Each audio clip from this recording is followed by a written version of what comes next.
Political agency को पैदा करिए, अपने एक लीडरशिप को बनाइए।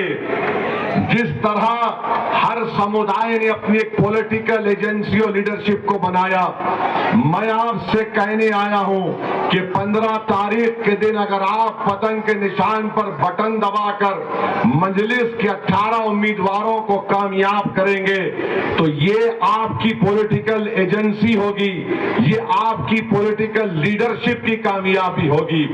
दूसरी पार्टी को आप वोट देंगे तो आप सिर्फ वोटर रहेंगे, शहरी नहीं बन सकेंगे। आपको सिटीजन विद राइट्स बनना है। ये मजलिस इत्तेहादुल मुस्लिमीन का एक बुनियादी पैगाम है। तो मैं आपसे गुजारिश कर रहा हूं कि 15 तारीख के दिन आप जहां कहीं भी पतंग का निशान आपको नजर आएगा, वहां पर बटन दबाकर अपनी पॉलिटिकल एजेंसी को, अपनी लीडरशिप को, अपने इत्तेहाद को और अपनी ताकत को आपको कामयाब करना है। और याद रखिए, जालना में 10 साल से जनाब कैलाश गोविंदयाल मेयर हैं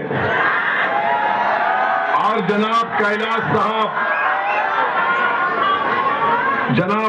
साहब पहले कांग्रेस में थे।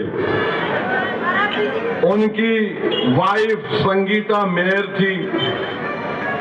उन्होंने अचानक जो है कुलाटी मार के मोदी के पास चले गए। 10 साल मेयर थे। अब माशाल्लाह से उनका बेटा और बेटी दोनों उम्मीदवार, और फिर राव साहब दानवे के परिवार से कौन है, प्रतीक